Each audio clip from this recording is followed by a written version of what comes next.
Last week, Senate Majority Leader Mike Shirkey said he would not be attending the Mackinac Policy Conference on Mackinac Island because the lobbyists hosting the conference, the Detroit Regional Chamber, announced that all lawmakers attending the conference would be required to get vaccinated and show the lobbyists their vaccine documentation as a condition of attending the conference.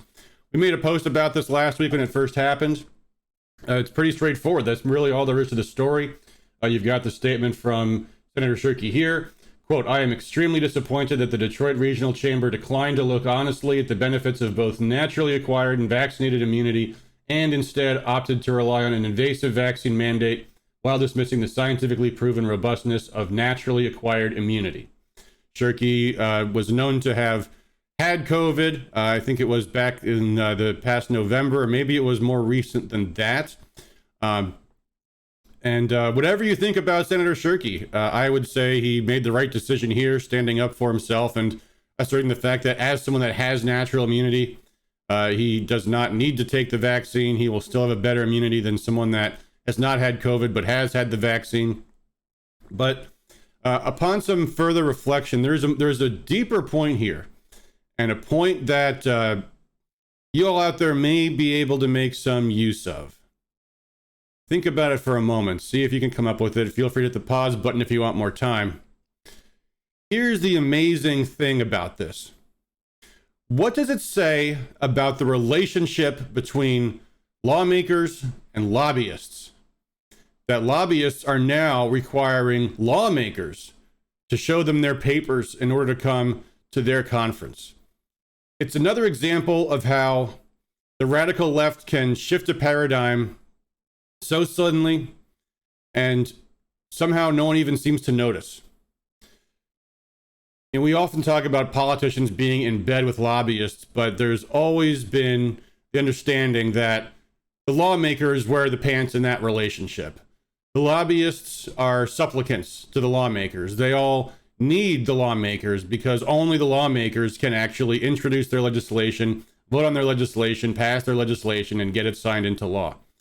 That's why we often call lobbyists, most kinds of lobbyists, access-based lobbyists. They rely on access to the politicians to be effective for their clients. And therefore, they won't typically actually attack any politicians because if they did, they would begin to lose their access. But now, think about this. The Mackinac Policy Conference, it's hosted on Mackinac Island once a year. It's the biggest lobbyist event in Michigan that happens on a regular basis. It's a great big party on the island, paid for on the lobbyist's dime, and most lawmakers truly enjoy going. There's a few that don't, but there's not many of them. I used to work for Representative Riley, who was one of those few who had no interest in attending these lobbyist events, but most of them love it. They love being able to go to the island. They love having everything paid for, and it's a place to be seen. And if you're in leadership, like Senator Mike Shirkey, who's the majority leader, it's almost expected that you attend. But of course, you're even then still attending as an honored guest.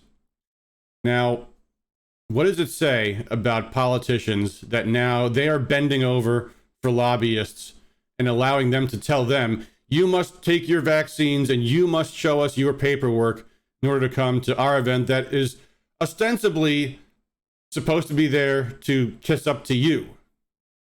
Tells you that the relationship between politicians and lobbyists has very suddenly changed, and nobody seems to notice. But let me ask you folks, are your lawmakers going to be attending the Mackinac Policy Conference?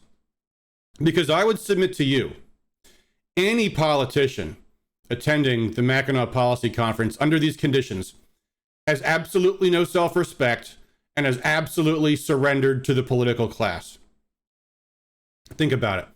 Even if your lawmakers are Democrats, even if your lawmakers actually support mandatory vaccines, which would be terrible, but some of them probably even do, what would it say that they themselves would subject themselves to the humiliation of having to show their vaccine passports to the lobbyists?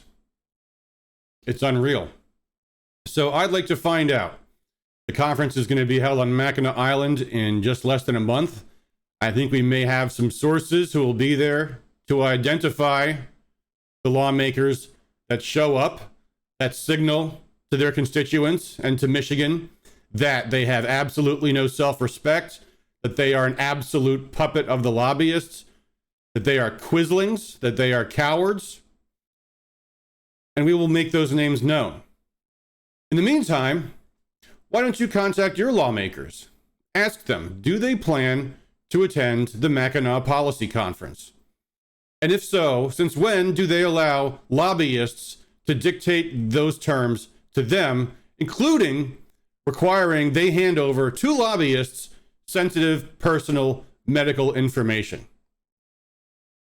I think that would be very interesting, and I think with a good deal of shaming, many of these lawmakers might back out of that conference.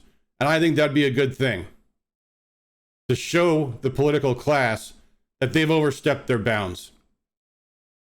So that's my plea to you. Find out, will your lawmakers be attending the Mackinac Policy Conference? Will they be the servants of the lobbyists, or are the lobbyists their servants? We should know that for every single member of the Michigan legislature. So that'd be a great thing to find out. By all means, contact your lawmakers. And as always, once again, thanks for all that you do for liberty, guys.